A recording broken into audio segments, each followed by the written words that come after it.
Assalamualaikum,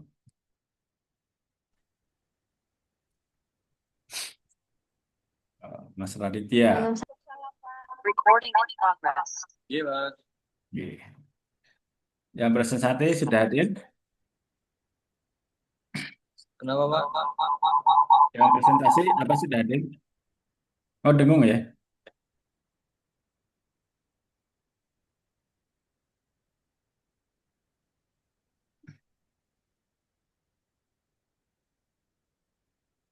Oke, kita mulai ya. Bismillahirrahmanirrahim. Assalamualaikum warahmatullahi wabarakatuh. Waalaikumsalam warahmatullahi wabarakatuh. Rekam apa ya? Waalaikumsalam warahmatullahi wabarakatuh. Alhamdulillah ala kulli hal. Wassalatu wassalam ala Rasulillah Muhammad sallallahu alaihi wasallam. Punya Mas Raditya mendengung kenapa ya? Ada dua device ya? Kenapa, Pak? Dengung, bergema. Suaranya bergema. Iya, ada dua. Iya, satunya harusnya mati apa ya ininya suaranya masuk. Ih, terima kasih atas kehadirannya. Ya, sudah hadir nih Mr. Raditya. Oh, keren sekali topinya ini. Keren, keren. Kayak Miss Revalina Uswatun Husnul. Ini tiga nama ya?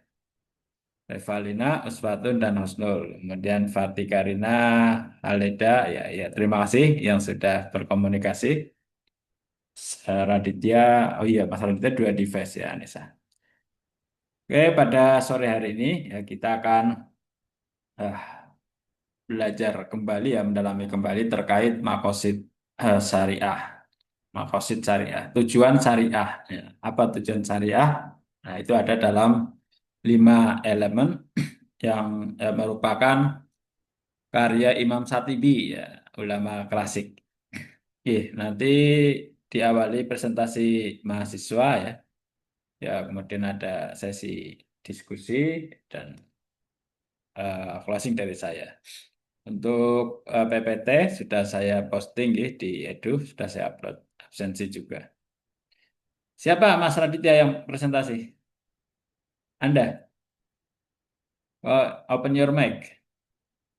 Kebetulan saya, Pak, Oh ya, bukan kebetulan, ditakdirkan. iya ditakdirkan saya, Pak. Silakan Mas Raditya.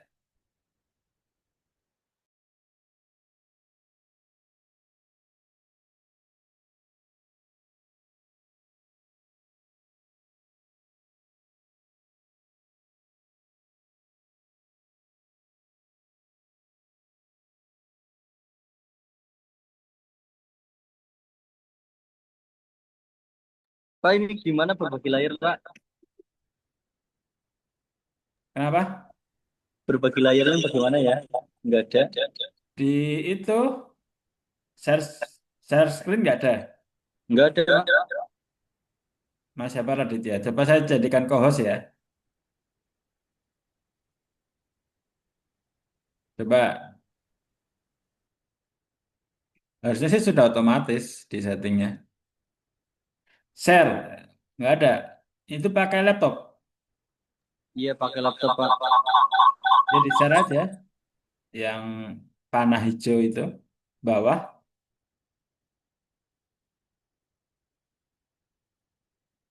PowerPoint-nya dibuka terus di share. Ah,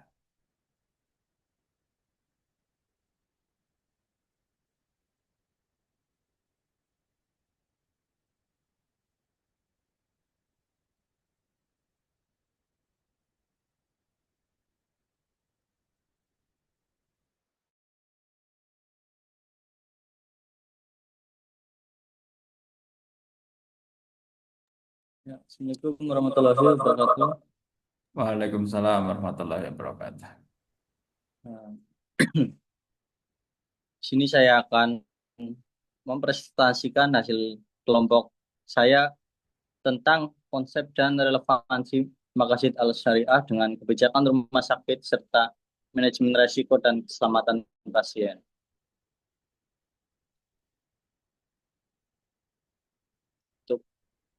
pendahuluan pelayanan kesehatan dalam perspektif Islam tidak hanya dipandang sebagai aktivitas medis yang bersifat teknis, tetapi juga sebagai bentuk pengabdian kepada Allah Subhanahu wa taala dan perwujudan tanggung jawab moral terhadap kemanusiaan.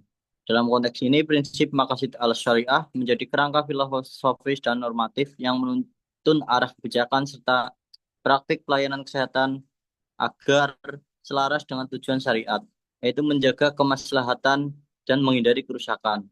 5 pilar utama yaitu yang pertama maqasid hifaz al-din, perlindungan agama, hifz al-nafs, perlindungan jiwa, hifz al-aql, perlindungan akal, hifz al-nasl, perlindungan keturunan, dan hifz al-mal, perlindungan harta.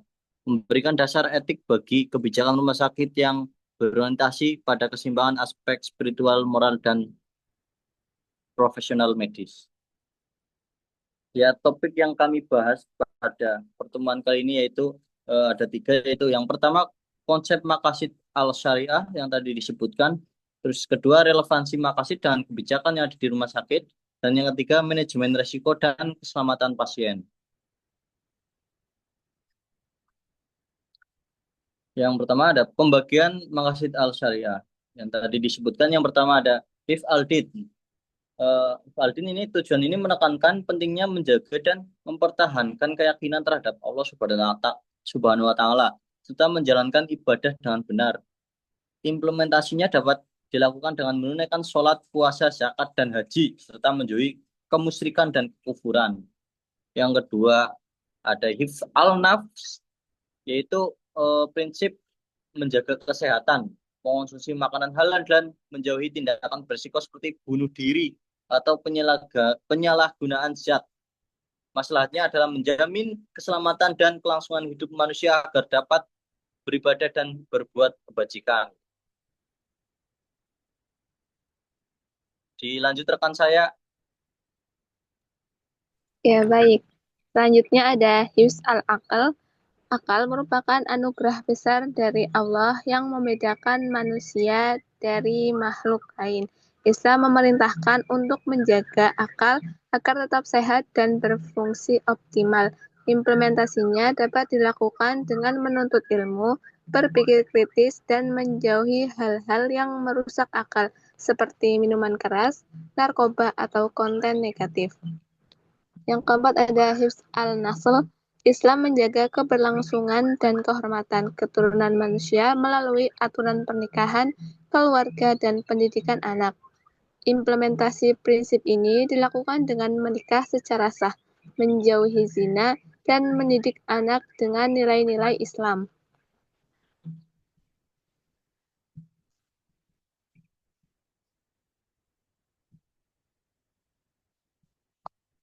Selanjutnya ada hifz al-mal. Islam mengajarkan bahwa harta adalah amanah dari Allah dan harus diperoleh serta digunakan dengan cara yang halal.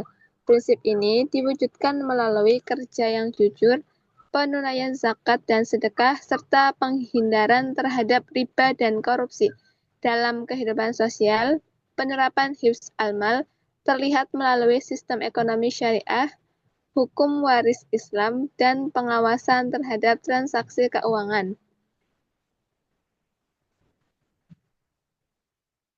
Allah berfirman dalam Al-Quran surat An-Nisa ayat 29. Bismillahirrahmanirrahim. Ya ayyuhalladzina Radit. Saya ulang ya. Bismillahirrahmanirrahim. Ya ayyuhalladzina amanu la ta'kulu amwalakum bainakum bil batili illa an takuna tijaratan antaradim minkum wala taqtulu anfusakum innallaha kana bikum rahima. Beriman, janganlah kamu saling memakan harta sesamamu dengan jalan yang batil, kecuali dengan jalan perniagaan yang berlaku dengan suka sama suka di antara kamu. Dan janganlah kamu membunuh dirimu, sesungguhnya Allah adalah Maha Penyayang kepadamu. Surat An-Nisa ayat 29. Selanjutnya ada relevansi makosid dengan kebijakan di rumah sakit. Contohnya, dalam menjaga agama, hifz al-din, rumah sakit dapat menyediakan fasilitas ibadah seperti musola dan layanan rohani untuk memenuhi kebutuhan spiritual pasien. Dalam menjaga jiwa atau hifz al-nafs, kebijakan keselamatan pasien diterapkan secara ketat untuk melindungi nyawa dan mencegah risiko medis. Dalam menjaga akal atau hifz al-aql, rumah sakit melarang penggunaan obat terlarang serta menyediakan layanan kesehatan mental dan konseling. Dalam menjaga keturunan, hifz al-nasl, rumah sakit mengatur layanan reproduksi secara etis, seperti tidak melakukan aborsi tanpa indikasi medis yang sah, serta mendukung program keluarga berencana sesuai prinsip syariah. Sedangkan dalam menjaga harta, hifz al-mal, rumah sakit berupaya menerapkan transparansi biaya, mencegah praktek korupsi, dan membantu pasien kurang mampu melalui subsidi atau program zakat. Lanjut ya, ada manajemen Ya, resiko dan selanjutnya ada manajemen resiko dan keselamatan pasien. Komponen utama dalam manajemen resiko dan keselamatan pasien, yang pertama ada identifikasi resiko, yaitu tahap awal dalam mengenal potensi bahaya baik yang bersifat klinis maupun non-klinis. Kesalahan pengobatan, infeksi rumah sakit, pasien jatuh, dan salah identifikasi termasuk dalam kategori risiko utama. Penelitian Risma dan Damanti 2020 mengidentifikasi bahwa penyebab utama kesalahan pemberian obat adalah komunikasi yang tidak efektif dan faktor lingkungan kerja. Yang kedua ada analisis dan penilaian risiko. Pada tahap ini rumah sakit menilai seberapa besar dampak dan kemungkinan terjadinya risiko. Metode yang umum digunakan adalah Failure Mode and Effects Analysis (FMEA) and Risk Matrix. Menurut Al-Zahrani et al. 2022, analisis risiko menjadi langkah paling penting dalam proses manajemen risiko klinis karena menentukan prioritas pengendalian. Yang ketiga adalah pengendalian dan mitigasi risiko.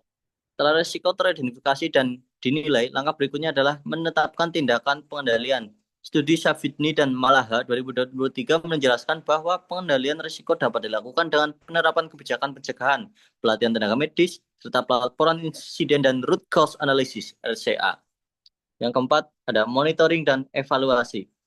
Proses pemantauan dilakukan secara berkala untuk menilai efektivitas dan tindakan pencegahan. Penelitian Health Science Journal 2023 menunjukkan bahwa kegiatan monitoring di unit rekam medis dapat menurunkan tingkat resiko dari kategori substansial menjadi acceptable. Yang kelima ada pelaporan dan pembelajaran. Pelaporan insiden dan pembelajaran. Rumah sakit harus memiliki sistem pelaporan insiden yang aman dan tidak menghukum non-punitive. Studi Aritonang 2022 di Grand Med Hospital menyebutkan bahwa meskipun 78% tenaga kesehatan menilai manajemen risiko berjalan baik, tingkat pelaporan insiden masih rendah karena adanya rasa takut terhadap sanksi. Ya, monggo lanjut lagi, Mbak. selanjutnya ada faktor pendukung keberhasilan manajemen risiko dan keselamatan pasien. Beberapa faktor yang berperan penting, antara lain, yang pertama ada budaya keselamatan, kepemimpinan yang terbuka dan tidak menyalahkan individu ketika terjadi kesalahan. Yang kedua, pelatihan sumber daya manusia. Tenaga kesehatan harus dibekali dengan keterampilan mengenali dan mengelola risiko. Yang ketiga ada sistem informasi terintegrasi. Teknologi informasi seperti Integrated Risk Management Information System atau IRMIS terbukti memudahkan pengawasan risiko. Yang keempat ada komunikasi efektif. Penerapan metode komunikasi SBAR dapat mencegah kesalahan klinis. Yang terakhir ada komitmen manajemen rumah sakit. Dukungan dari pimpinan rumah sakit sangat menentukan keberhasilan keseluruhan program. Penelitian oleh Sutejo dan kawan-kawan pada tahun 2024 menegaskan bahwa teknologi informasi dan budaya keselamatan merupakan dua faktor paling berpengaruh terhadap efektivitas manajemen risiko di rumah sakit. Tantangan dalam implementasi manajemen risiko dan keselamatan pasien, meskipun penting, penerapan sistem ini masih menghadapi beberapa hambatan. Yang pertama, rendahnya budaya pelaporan insiden karena tenaga kesehatan khawatir akan sanksi administratif. Kedua, beban kerja tinggi menyebabkan kurangnya waktu untuk identifikasi risiko. Yang ketiga, keterbatasan sumber daya dan teknologi informasi membuat pelaksanaan sistem manajemen risiko belum optimal. Keempat, adanya resistensi terhadap perubahan, terutama dalam penerapan kebijakan baru. Menurut Kardianing dan kawan-kawan, pada tahun 2023, hambatan utama di banyak rumah sakit adalah kurangnya pelatihan berkelanjutan serta belum adanya sistem pelaporan digital yang efektif. Kesimpulannya, secara keseluruhan, integrasi maqasid al-syariah dalam kebijakan rumah sakit berpotensi menciptakan sistem pelayanan yang lebih humanistik, aman, dan bermartabat. Pendekatan ini mampu menjawab tantangan modernisasi kesehatan dengan tetap menjaga nilai-nilai Islam sebagai pedoman moral dan sosial. Oleh karena itu, diperlukan komitmen kelembagaan dan kebijakan publik yang eksplisit dalam mengadopsi prinsip maqasid sebagai dasar pengambilan keputusan di sektor kesehatan. Integrasi ini tidak hanya memperkuat kualitas pelayanan dan keselamatan pasien, tetapi juga menegaskan peran rumah sakit sebagai institusi yang menjunjung tinggi nilai kemaslahatan dan kesejahteraan umat. Ya, terima kasih. Eh, Mungkin ada pertanyaan dari teman-teman, maksimal satu pertanyaan. Ingat, kalian tidak boleh menyusahkan orang lain, karena itu perbuatan yang dosa. Satu kali nggak tuh? Dua, Namanya satu ya minimal, masa satu maksimal. izin bertanya. Maksimal dua ya. Boleh? Nggak boleh. Pak, nggak Ada boleh tiga. masa mau nanya. Ya, kalian Kakaknya masa nggak menyusahkan. boleh nih? Ya. Tiga. Ya, apa tentang Aku apa mau tantangan tanya, terbesar Mei. dalam mengintegrasikan Ulangi, nilai ulangi, Mbak. Ulangi, Mbak. Ulangi, Mbak. syariah ke dalam manajemen? Ulangi, Mbak. Sinyalmu jelek loh. Pertanyaannya apa? Tulis kolom Apa chat mungkin. tantangan terbesar dalam mengintegrasikan nilai-nilai makasid dalam manajemen rumah sakit yang berbasis regulasi modern? Itu batuknya ada bintang kenapa? Udah sini jawab. Ada, ada bintang. Ya orang India ya. Aja-aja. Aja aja. Nehi nehi. Izin bertanya lagi ya. Siapa yang bertanya? Oh, Jawabnya Mbak ada Mbak di Bintang. sini. Silakan, Mbak Mbak Bintang. Iya, saya bintang. Ya, silakan. Tadi Bintang kan di udah langit yang ngebahas buram. soal penyusunan kebijakan, iya, penyusunan kebijakan kesehatan. Nah, dalam menyusun kebijakan kesehatan, gimana sih cara menyeimbangkan antara kepentingan ekonomi rumah sakit dengan nilai masalah Nah, kenapa, Mbak? Sinyalmu saja. jelek. Sinyalmu jelek banget, sumpah, Mbak. Dalam menyusun kebijakan kesehatan, Ya. gimana gimana sih cara menyeimbangkan antara kepentingan ekonomi rumah sakit dengan nilai maslahah bagi pasien? Oh, kayak gitu. Kayak gitu tanya. Yang gue tanya. Ya, tolong jawab karena saya belum terlalu mengerti.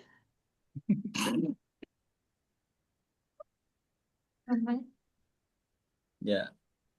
Cukup Tanya apa lagi ada boleh lagi? nggak, Mei? Kenapa? Tanya lagi boleh nggak? Ya, jangan langel kek. Nabi Muhammad lahir pada tanggal berapa kayak gitu lah. Enggak, ini enggak susah kan ada di PPT. Iya. Lah, di PPT ditanyakan ke Priben kamu. Ya kan biar lebih jelas, lebih lengkap lagi. Kan di PPT kan singkat. Oke, oke. Oke, aku izin tanya ya. Tadi kan ada Hif al-Mal.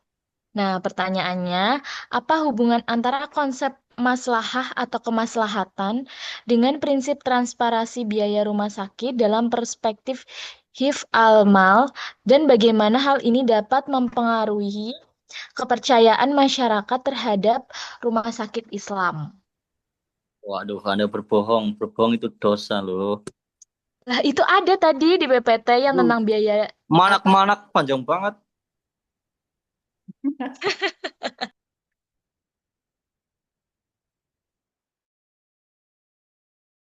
Ya baik, saya akan carikan jawabannya. Karena saya tidak bisa menjawab sendirian. Saya akan menggoogle.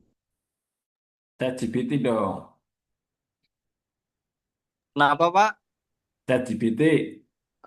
Google apa? Kalau chat GPT ketahuan Pak, ketahuan bodohnya. Makanya nyebutnya Google. Itu bagus ChatGPT. Alat bantu ya untuk diskusi. Baik Pak, saya akan menjawab Kak. Sebentar.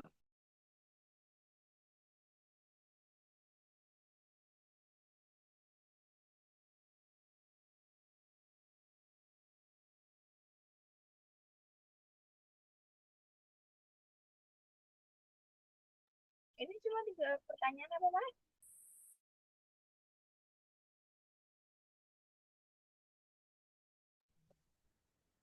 Izin menjawab pertanyaannya Mbak Uswa ya.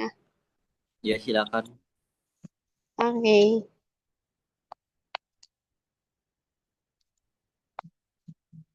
Ya, tadi pertanyaannya itu, apa tantangan terbesar dalam mengintegrasikan nilai-nilai Maqasid al-Syariah ke dalam manajemen rumah sakit yang berbasis regulasi modern?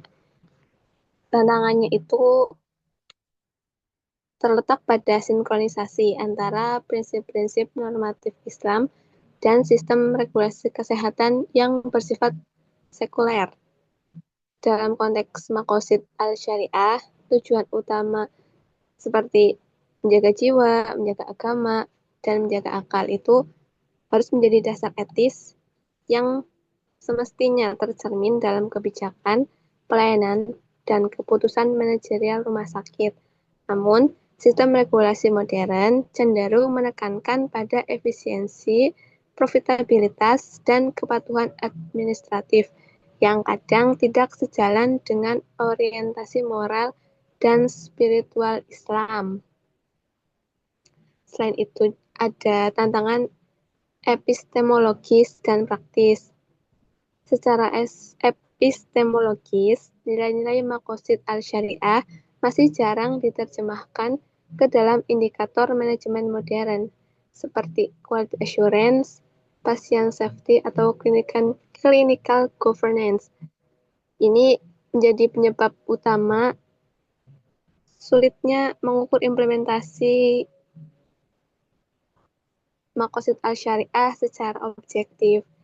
Jadi secara praktis itu manajemen rumah sakit juga menghadapi tekanan dari kebijakan globalisasi dan standarisasi internasional seperti ISO yang belum sepenuhnya mengakomodasikan aspek spiritual dan etika Islam. Begitu Mbak Uswa. Ya, terima kasih. Oke. Ya, baik, saya akan menjawab pertanyaan Mbak Bintang tadi. Pertanyaannya itu dalam penyusunan kebijakan kesehatan, gimana sih cara menyeimbangkan antara kepentingan ekonomi rumah sakit dengan nilai masalah bagi pasien? Seperti itu kan ya Mbak, tadi ya Mbak. Iya, betul. Nah, kalau rumah sakit itu menurut saya itu ibarat pedang bermata dua Mbak. Kenapa ya? Karena di sisi lain rumah sakit tuh menginginkan rumah sakitnya tuh ekonominya tuh jalan gitu, nggak rugi, terus dapat untung yang banyak. Di sisi lain mereka juga menginginkan kita sakit tapi kita disehatkan gitu loh, dengan cara apa, membayar gitu. Jadi ekonomi mereka tuh ya namanya juga bisnis kan ya. Nah, jadi gimana sih cara itunya, cara menjaga tadi apa, menjaga Menyeimbangkan. ya menyeimbangkan kepentingan ekonomi itu gimana ya? Jadi Ya. eh, ya tadi ibarat pedang bermata dua ya. Jadi contohnya ini rumah sakit kan netapin tarif ya untuk kelas kayak VIP, kelas 1, kelas 2, kelas 3, kelas 4 belum ada, mungkin besok Babintang mau buat kelas 4 ya. Nah, Amin. dari keuntungan dari pasien kelas atas tuh digunakan untuk apa ya? Subsidi. Jadi digunakan untuk subsidi biaya yang pasien kurang mampu gitu. Nah, dengan cara kayak gini tuh rumah sakit ekonominya tuh tetap untung ya, tetap stabil. Terus juga nilai masalahnya itu ada, yaitu menjaga jiwa dan akses kesehatan bagi semua itu tetap terjaga gitu, seperti itu. Jadi cara menyeimbangkannya tuh menurut saya itu seperti itu, saudara-saudara. Mungkin masih bisa diterima apa masih bisa disangkal, silakan. Ya, paham cukup. Terima Ya, kasih. you welcome.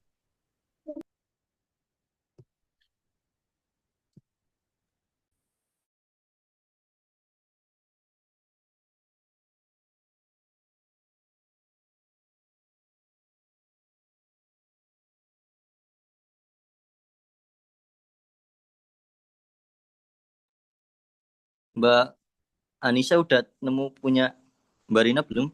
Belum, silahkan kalau mau menjawab boleh. Nggak usah lah ya kepanjangan, ini punya Mbak Rina tuh. Tolong.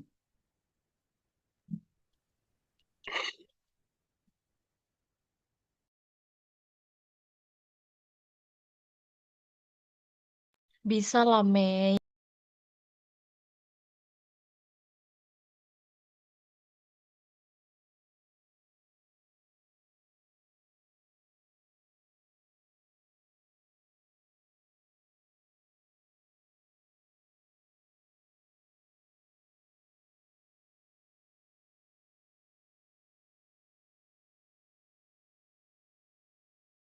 Oh, gampang ini, tinggal sambil merem bisa ini.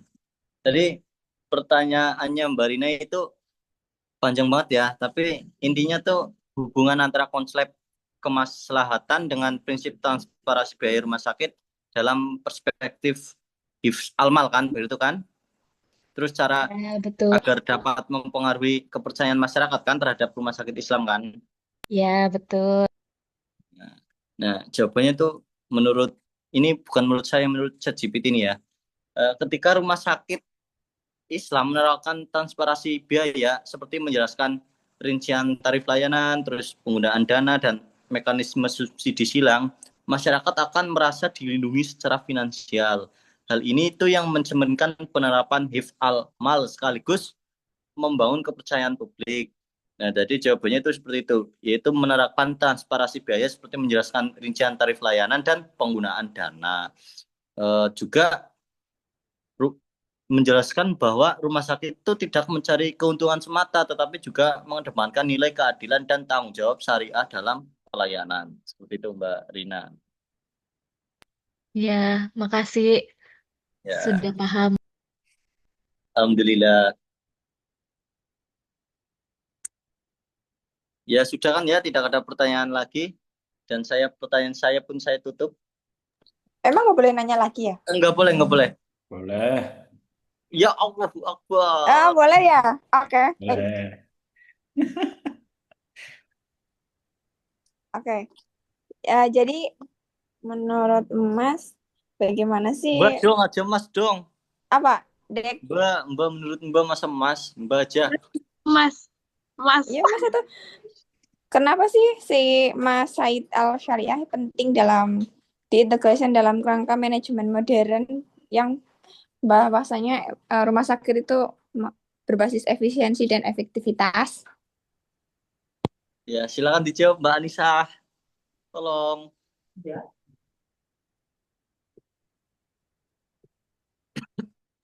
Ya sebentar ya, saya cari jawabannya dulu. ChatGPT nyari dulu. Dari ngomong ChatGPT dulu kayak gitu. Nah, jarene men kayak apa tadi katamu kalau pakai ChatGPT katanya. Mei terlalu oversharing.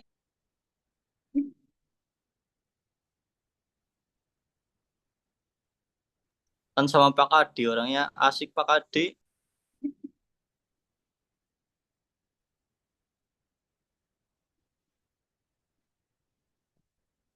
Pak Adi sedang diuning muga ya Pak?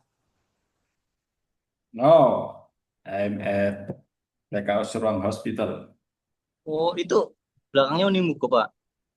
Ya, bukan virtual background.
Ya, bagaimana Mbak Anissa?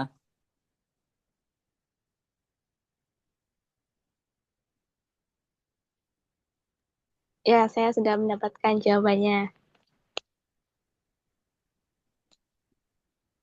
Ya, saya izin jawab ya. Integrasi Maqasid Al-Syariah dalam kerangka manajemen risiko modern penting karena memberikan dimensi moral dan spiritual terhadap sistem yang umumnya itu berorientasi pada efisiensi dan efektivitas teknis semata. Dalam manajemen risiko konvensional, fokus utamanya yaitu pada mengidentifikasi, menilai, dan meminimalkan risiko finansial, operasional, maupun reputasi. Namun, pendekatan ini seringkali bersifat instrumental, yakni menilai risiko hanya berdasarkan dampak ekonomi, tanpa mempertimbangkan nilai-nilai kemanusiaan dan etika.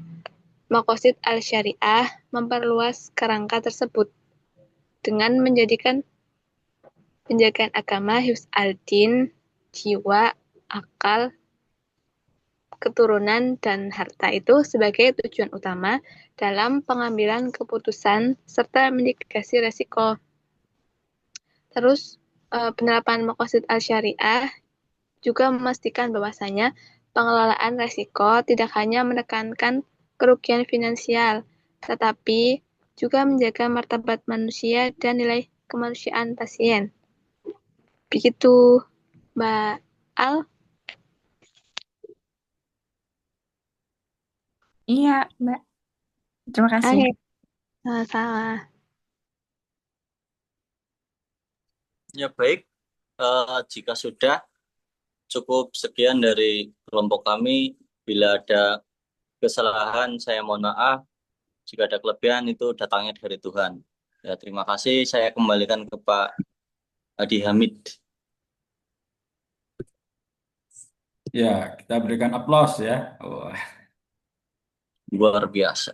luar biasa. Terima kasih, Mas Raditya, Mbak Anissa, Gipa Rida, sama-sama. dan lain-lain. Ya, Pak. saya nanti sambil nyinggung ini ya terkait diskusi kita. Makosid syariah, ya, itu berarti tujuan syariah. Ya, kalau dalam Al-Quran tujuan syariah, goalsnya adalah ya, rahmatan lil alamin ya, membawa rahmat untuk seluruh alam. Pencetus awalnya tadi sudah saya sampaikan adalah Imam Syatibi ya. Tapi kemudian nanti kita bahas ada seorang ulama kontemporer ya yang bernama Jasir Auda ya, yang kemudian mensistemasi 5 elemen makosid syariah ini ya. Ya, ada hifdzuddin, menjaga agama, ya. Hifdzun nafs, menjaga jiwa. Hifdzul akal, menjaga akal. Hifdzun nasl, menjaga keturunan. Dan hifdzul mal, menjaga harta. Ya. Yang ini awalnya dulu sangat sangat tradisional ya. Hifdzuddin ya lebih eh, pada menjaga agama masing-masing ya. Tidak ada penjelasan di kontemporer. Itu contohnya. Nah, ini kita karena terkait konteks makos syariah dan manajemen risiko, ya ini ada sebuah ayat ya yang sangat populer di rumah sakit, terutama rumah sakit Islam, salah satunya Muhammadiyah.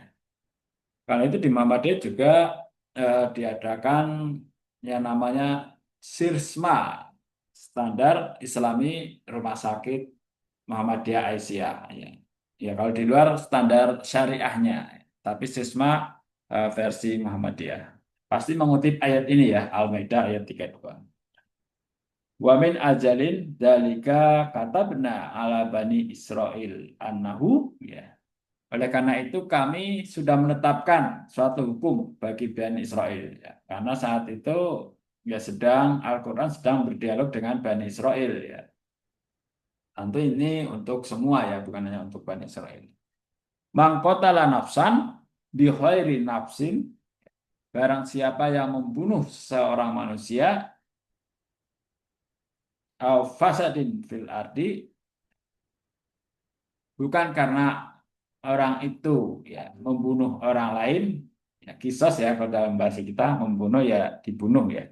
Fakaan nama kotalan nas jami'an, maka seakan-akan dia telah membunuh manusia seluruhnya ya. Membunuh satu manusia tanpa hak itu dosanya sama dengan membunuh manusia seluruhnya ya. Nah, tapi jangan khawatir ya. Ayat selanjutnya ini ya. Jadi Allah Maha Adil ya. Kemudian ayat eh, kalimat selanjutnya ya. Dan barang siapa ya, waman ahyaha fakaan nama ahyan nas jami'an. Dan barang siapa yang melihara kehidupan, menyelamatkan nyawa seorang manusia, maka seolah-olah dia telah memelihara kehidupan manusia semuanya. Nah, jadi seimbang. Jadi bekerja di rumah sakit ya sangat luar biasa ya ibadahnya. Menyelamatkan satu jiwa seperti menyelamatkan seluruh jiwa manusia. Kemudian walakot ja'athum ya rusuluna bil bayinat, dan telah datang kepada mereka rasul-rasul kami dengan membawa keterangan yang jelas. Summa inna katsiran minhum ba'da dzalika fil ardi la musrifun. Kemudian banyak di antara mereka sudah itu sungguh-sungguh melampaui batas dalam berbuat kerusakan di muka bumi. Tadi menarik ya dialog terkait apa keseimbangan antara kepentingan ekonomi dan kepentingan kemanusiaan. Ya, kalau kita bicara dalam konteks keindonesiaan, karena ada BPJS itu ya, BPJS Kesehatan, ya sungguhnya itu ya semi asuransi ya. Kalau dilihat dari iurnya memang tidak masuk akal ya, iur asuransi. Tapi karena memang itu sungguhnya kesehatan, pendidikan, itu masing-masing seharusnya 20% dari APBN ya. Kalau menjalankan amanat undang-undang. Tapi karena pemerintah pintar ya, tahu apa ya, tahu budaya, tradisi, kedermawanan, filantropi di Indonesia, maka mau ya orang Indonesia untuk iur BPJS. Nah, kemudian tadi ada yang menyampaikan kelas apa VIP ya. Ya kalau nanti di BPJS itu sudah tidak ada ya. Ke depan itu adanya kris itu ya. Itu adanya ya kelas standar dan kelas non standar itu bahasanya. Kelas rawat inap ya. Oke, tadi sampai kris ya, kelas rawat inap standar. Filenya malah hilang. Nah, bagaimana tadi ya, kembali menjaga keseimbangan tadi. Apalagi di Muhammadiyah ya, Rumah Sakit Muhammadiyah, Rumah Sakit Islam. Bukan hanya kemanusiaan dan ekonomi, tapi juga ada dakwah. Ya. Dananya terbagi menjadi tiga ini ya. Untuk pengembangan bisnis, untuk dakwah, dan juga untuk kemanusiaan. Ya ada eh, apa? Ada yang harus kita pahami ya bahwa pelayanan kesehatan itu ya tidak mungkin yang berkualitas dengan biaya ya yang murah ya nggak rasional, nggak logis ya. Apalagi alkos itu ya, biaya pendidikan dokter spesialis itu kan luar biasa mahal. Ya solusinya tadi dengan adanya BPJS sehingga bisa terjangkau iurnya untuk masyarakat kecil. Bagaimana kemudian rumah sakit ini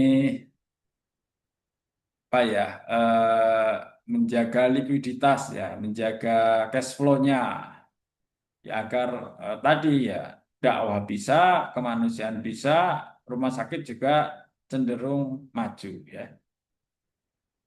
Ya salah satunya tadi kalau kita awal mengatakan hifdzul mal, yaitu artinya sebenarnya efisiensi ya, wala tusrif ya, dan jangan berlebihan.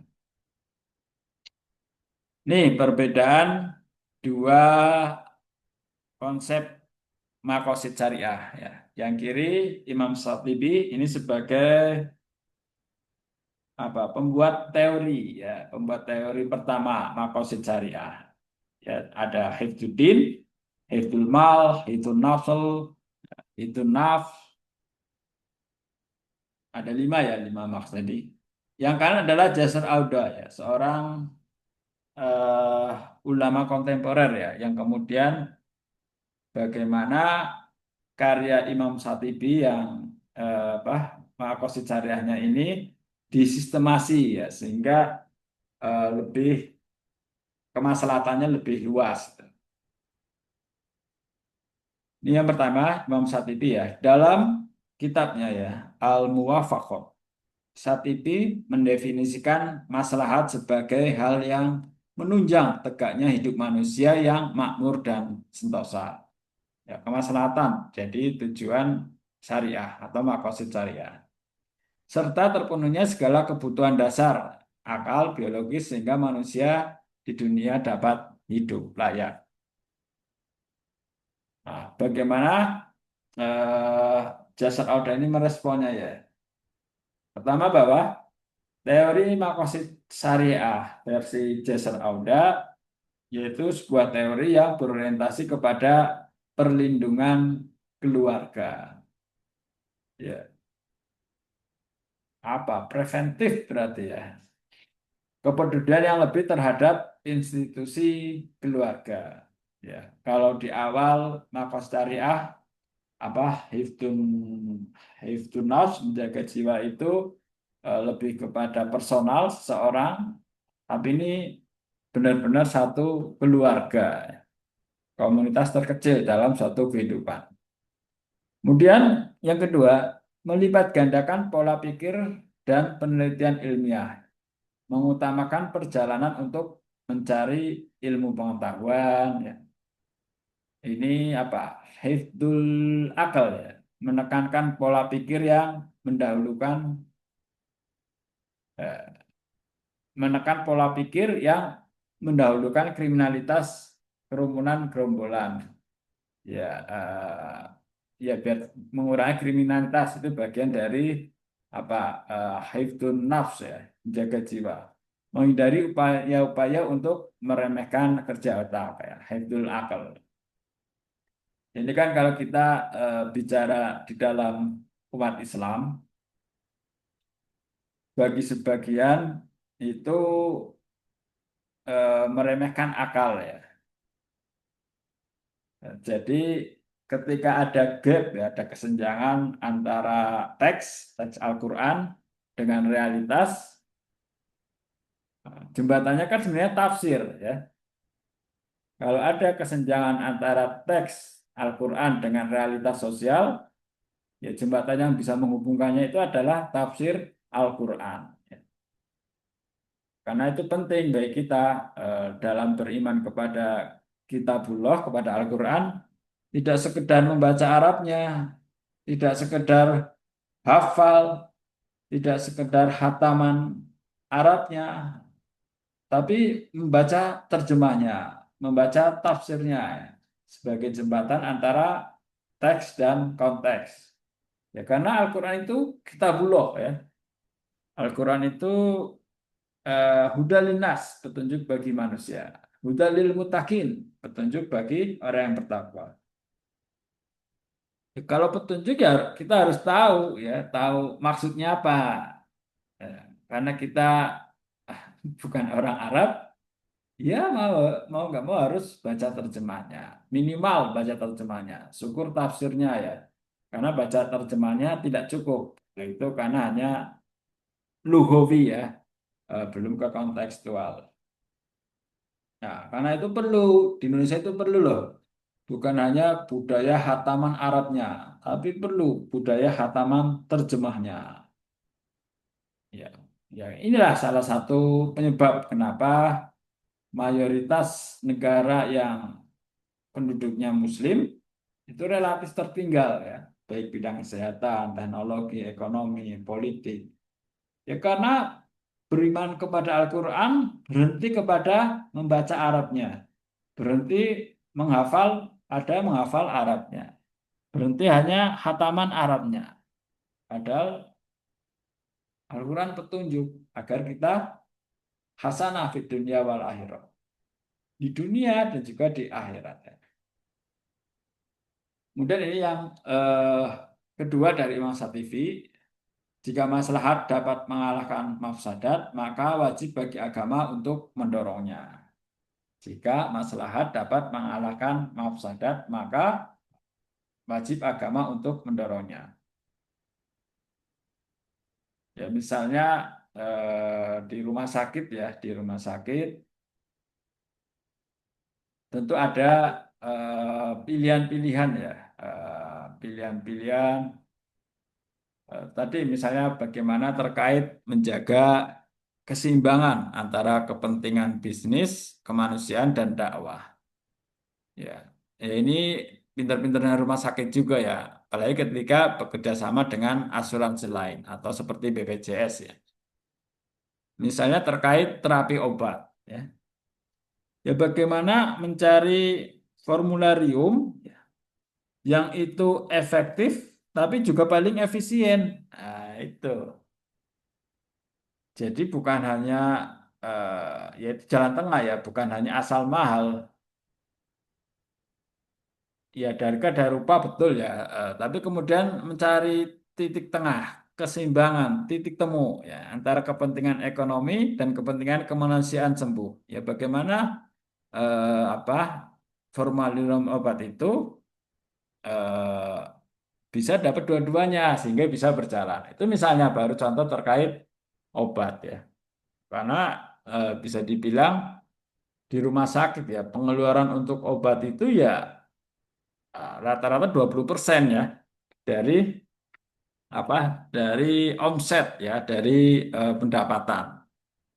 Kemudian juga menentukan jumlah SDI di rumah sakit, ya, antara kepentingan dakwah, kepentingan ekonomi, kepentingan kemanusiaan, ya, yang benar-benar ideal, ya, harus dicari terus. Terlalu banyak karyawan juga pemborosan, ya.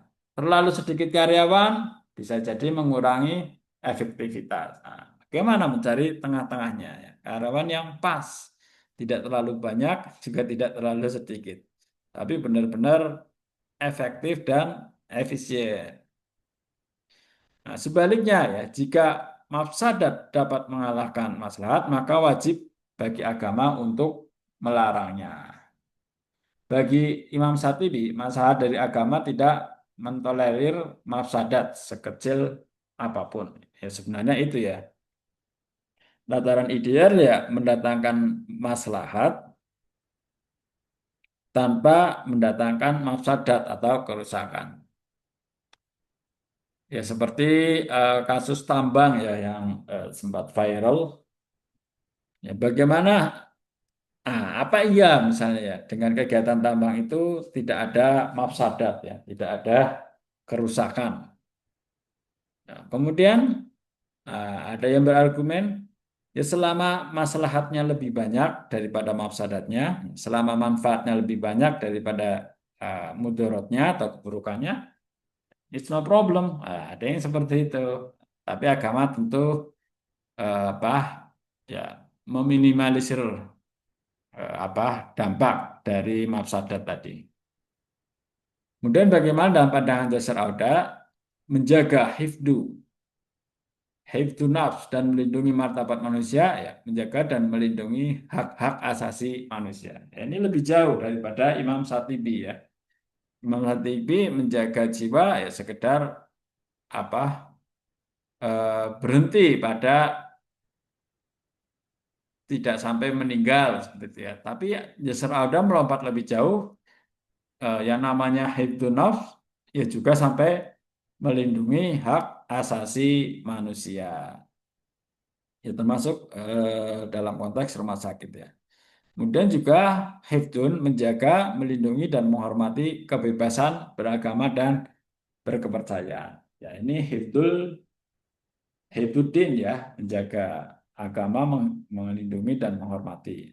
Ya sekalipun katakanlah PKU itu rumah sakit Islam, tentu pasiennya tidak semuanya beragama Islam. Ya, di situ ada unsur saling menghormati dan memfasilitasi bekerja sama dengan gereja, wihara, jika ada pasien yang membutuhkan bimbingan rohani sesuai agamanya, ya tinggal call ya, on call pendeta, on call. Kalau Buddha apa itu namanya? Biksu ya.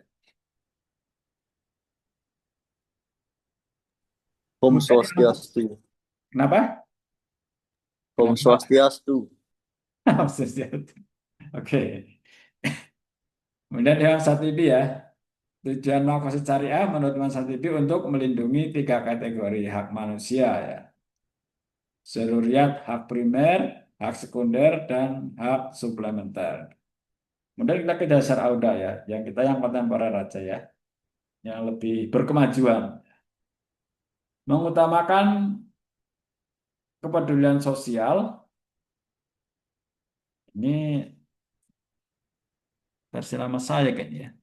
Mengutamakan kepedulian sosial dalam hal ini ya, menaruh perhatian pada pembangunan dan pengembangan ekonomi. Oh, ini salah saya. Oke. Dan mendorong kesejahteraan manusia serta menghilangkan jurang antara miskin dan kaya. Ini masih masuk hitun nafs ya, menjaga jiwa ya, mengutamakan kepedulian sosial, menaruh perhatian pada pembangunan dan pengembangan ekonomi, mendorong kesejahteraan manusia, menghilangkan jurang antara miskin dan kaya. Baik. Any question? Atau boleh protes ya? Saya nggak setuju dengan saya dengan Pak dosen. Sudah pada ngopi belum ini? Belum, Pak. Wah, Enggak doyan kopi, Pak. enggak doyan kopi. Doyannya apa? Matcha. Baca. Kekinian lah ya. Matcha, Pak. Kekinian banget ente. Ente Gen Z ya. Apa benar kalau Gen Z ditanya cita-citanya apa, tidak tahu jawabannya? Betul nggak? Enggak, Pak. Beda, Pak. Oh, tahu jawabannya ya. Tahu. Apa cita-cita Anda? Pengusaha sukses. Oh, ya amin, amin, amin. Saya doakan. Ya, masuknya ARS berarti nanti punya rumah sakit ya. Oh, keren nih. Bikin rumah sakit, Mas Raditya. Ya, Oke, di rumah sakit sebagai sampingan. baru sampingannya ya. Betul. Intinya Pengusaha kripto sukses. mungkin ya. Apa, Pak? Yang intinya kripto ya, Bitcoin itu ya. Bukan, Pak. Apa? Judi. Judol. Ya betul, judul. Judol. Oke. Nah, relevansi makosid dengan kebijakan rumah sakit. Ya, kita ini menggunakan eh, apa makosid syariahnya Jasar Auda tadi ya. Pertama adalah kognitif ya, pemahaman dan kesadaran moral ya. Membangun pemahaman dan kesadaran moral dalam makosid syariah. Ya karena tidak semua ya umat Islam ya, menyadari hal ini ya, memahami hal ini ya. Sehingga hak-hak asasi tadinya terabaikan. Ya seperti Dasar Auda mengatakan terkait hifdzul akal itu ya, menjaga akal itu termasuk di dalamnya tanggung jawab negara untuk memberikan beasiswa pendidikan ya. Ya kalau sekarang tambahannya pendidikan gratis itu ya. Ini kalau kalian lebih pilih mana? Kuliah gratis apa MBG? Saya kuliah, Pak, gratis. Ya. MBG karena Nanti belum kuliah dapat. gratis. Nanti kalau kuliah gratis tetap suruh bayar semesteran tapi masuk kantong sendiri. Oh, itu modus ya. Modus, Pak. Gensit Kalau harus pintar. kalau sama Pak Prabowo mahasiswa dikasih MBG mau. Mau aja dua-duanya sih, Pak. Oke. Oke. Kemudian tujuan ya, maksudnya adalah kemaslahatan. Ya, apapun itu produk fikihnya nanti ya. Kalau syariah itu kan sama. Mau NU, mau Muhammadiyah, Al-Irsyad, atau apapun lah. Level apapun itu, syariatnya sama ya. Tapi fikihnya sudah menjadi sunatullah pasti berbeda. Tapi yang diharapkan ya, tujuannya tetap sama, maslahat. Ya. Walaupun fikihnya berbeda. Ya. Kemudian juga keterbukaan pada ilmu baru. Ya, ini makosid syariat dengan sistem berpikir ala Jasir Auda. Kadang tidak mudah ya agama itu apa tidak terbuka terhadap ilmu baru. Ya, ya misalnya lah terkait perhitungan waktu. Itu kan cukup lama ya. Eh, diterima ya. Misalnya ilmu astronomi itu kan cukup lama untuk konteks Indonesia diterima oleh orang Islam. Ya, bagaimana Ahmad Dahlan 113 tahun yang lalu ya, sudah menunjukkan apa ini keterbukaan pada ilmu baru yaitu ilmu astronomi. Saat itu dalam menentukan arah kiblat yang baru diikuti setelah 1 abad. Kalau dulu kan saklek kiblat itu ya barat, ternyata kan enggak. Kiblat itu agak serong ke kanan, barat agak serong ke kanan. Namanya apa? Barat daya, barat. Ya, Timur Tengah, Selatan, Barat Daya, Barat Laut berarti ya, agak serong ke kanan. Yaitu saat itu ilmu baru, ilmu astronomi. Atau sekarang ya sekarang kalau Gen Z, Gen Alpha relatif lebih menerima ilmu astronomi ya. Misalnya terkait aplikasi jam sholat, itu kan menggunakan ilmu astronomi, penggabungan antara ilmu agama dan ilmu astronomi. Kalau kita mau saklek seperti fikih klasik, kuno, jadul, ya kalau mau sholat harus keluar Ketinggalan ya, rumah. Pak. Hah? Ketinggalan ya, Pak. Tinggalan sepur, ya. Tinggalan. Jahiliyah, ya. Primitif. Mau Dalam sholat, goa, ah, di apa? dalam goa. Iya. Mau sholat keluar rumah dulu lihat sengerenge. Sekarang itu Pak, fans fans MU pada keluar goa sekarang Pak. Apa ya? Iya, MU apa Newcastle United? MU Pak kemarin menang lawan Liverpool. Oh iya, alhamdulillah 2-1 ya. Saya Bapak kok juga. tahu Pak? Oh, saya penggemarnya Eric Cantona dulu. Waduh, nggak ikut parlay kan Bapak? Hah? Nggak ikut parlay kan? Oke. Kemudian adanya konsistensi atau saling terkait ya antara hifdzuddin, hifdzun nafsul, hifdzul akal, hifdzun nasl, hifdzul mal. Ini saling terkait, konsisten. Kemudian yang kelima, sistem berpikirnya adalah yang multidimensionalitas. Ya, ada spiritualnya, ada sosialnya, ya ada fisiknya. Nah, yang keenam nih yang tajdid ya, yang kontekstual. Ya, ya hifdzuddin menjaga agama, hifdzun nafs menjaga jiwa, hifdzul akal menjaga akal ya, hifdzul nasal menjaga keturunan, hifdzul mal menjaga harta ya harus kontekstual ya. Menjaga harta ya mungkin dulu cukup hanya dengan apa menabung gitu ya. Sekarang enggak, menjaga Invest. harta yang dengan investasi lah, menjaga harta Betul. yang berkemajuan. Itu bukan sekedar menjaga tapi mengembangkan. Oke, last slide ya. Nah, ini slide terakhir. Manajemen risiko dan keselamatan pasien. Ya. Pertama, mengurangi dan mengendalikan sumber bahaya. Sumber bahaya apa di rumah sakit? Ya kecelakaan kerja seperti itu. Kecelakaan kerja sumber bahaya ya. Ya, ketidakdisiplinan, Pesaing. ya, Eh, ketidakdisiplinan juga sumber bahaya. Lelet, ya, itu juga sih sumber bahaya nggak Pak? Kayak persaingan rumah sakit. persaingan rumah sakit. Iya. Selama persaingannya sehat ya nggak berbahaya. Ya. Tapi Tapi, kan mengambil itu Pak, mengambil pasien. oh iya, ini ya virujukan itu ya. Iya betul kayak, wih, jenang kanal lah rumah sakit elek kayak gitu, pelayanan elek kayak gitu. Wah, itu Itu sumber namanya bahaya. itu fitnah itu, fitnah. Ya. Oh fitnah, astagfirullah saya memfitnah Pak. Enggak, ya, ya menarik tadi ya. Eh, virujukan itu ya. Ketika ada nakes merujuk ke rumah sakit mana, pasti rumah sakitnya memberi imbalan ya. Walaupun nggak minta, karena tahu ya. Kalau nggak dikasih, besok nggak mau ngirim lagi.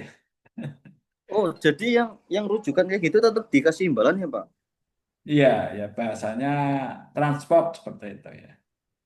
Oh, Ya itu bisa menjadi riswah ya, bisa menjadi suap. Ya ketika ada akad, ketika ada akad, saya ngirim satu pasien TKI 50.000. Nah, itu dalam Islam bisa jatuh pada riswah atau suap. Tapi ketika dia mengirim, ya kita memberi sesuai kemampuan aja, sekedar terima kasih. Yaitu ada yang berpendapat itu bukan riswah ya, karena tidak ada akad apa sebelumnya. Konsep Islam kan seperti itu, adanya akad. Ya sekarang bedanya bunga sama bagi hasil apa? Kecuali di akadnya. Yang membedakan kan cuma di akadnya. Sama-sama ada kelebihan, sama-sama ada margin. Ya. Dan resiko mengurangi ya. Resiko ya termasuk merekrut SDI yang tidak sesuai kompetensi, ya. Kemudian menentukan formularium obat yang apa bukan karena mengejar efisiensi, obatnya murah-murah semua ya juga bahaya. Kemudian apa sumber bahaya di rumah sakit. Kalian administrasi rumah sakit ya, ya termasuk malmanajemen ya. Jadi ada di rumah sakit Muhammadiyah itu belum mampu membuat financial report itu ya, laporan keuangan dengan baik. Ternyata antara financial statement tadi dengan uang realnya setelah dilakukan opnamkas, ternyata sisa kok bisa sampai 10 miliar, itu kan luar biasa. Karena apa? Memang nggak mudah ya menghandle keuangan rumah sakit. Itemnya sangat banyak sekali. Obat jumlahnya ribuan, belum lain-lain lah. Karena industri yang paling kompleks itu ya rumah sakit kan. Industri yang ya padat karya, padat modal, padat biaya, padat masalah, termasuk hukum. Ya kalian belajar administrasi rumah sakit ya sangat-sangat sangat penting ya. Karena nggak semua orang, nggak semua ormas itu mampu mengelola rumah sakit ya, nggak mudah. Dan tidak semua rumah sakit Muhammadiyah juga sukses, tidak. Di Kebumen ada 2 yang gagal ya. Sekarang kan ada 4 ya, PKU Petanahan, PKU Sruweng, Gombong, dan Kutawinangun. Yang gagal di Pejagoan dan Kebumen Kota ya. Dulu merintis tapi gagal. Ya karena memang nggak mudah, karena industri yang paling kompleks. Kemudian menghindari kecelakaan dan kerja. Sekarang keselamatan dan kesehatan ya. Keselamatan dan kesehatan kerja ya. K3 keselamatan. Apa K3 itu? Kalian ada yang tahu harusnya nih. Keselamatan, kesehatan kerja itu ya. Keselamatan kesehatan kerja. Ya menghindari kecelakaan dan cedera ya termasuk di dalamnya fasilitas ya, fasilitas yang dibangun. Safety enggak itu ya. Jangan kayak pesantren roboh. Tapi saya belum pernah mendengar ya rumah sakit roboh. Tapi kalau pesantren seperti Kemarin itu. roboh, Rumah sakit rumah sakit belum ada. kayaknya belum ada ya. Karena relatif Sudah relatif diperhitungkan. ya, lebih hati-hati lah ya. Iya. Dan memelihara kondisi yang aman. Oke, itu guys. Any question? Mbak Halida lagi di pantai ya? Fotonya kalau lagi di pantai. Oke ya, syukron kasiron, jazakumullah khairan kasiron, Mr. Raditya, for your presentation. Ya. Summa Miss Revalina Uswatun Husnul, Miss Fatikarina, Miss Anissa, Miss Halida, dan Zakia Hanifah. Haya nahtatin adal majelis bikiroati hamdalah. Alhamdulillah. Oke, terima kasih. Assalamualaikum warahmatullahi wabarakatuh. Waalaikumsalam warahmatullahi wabarakatuh.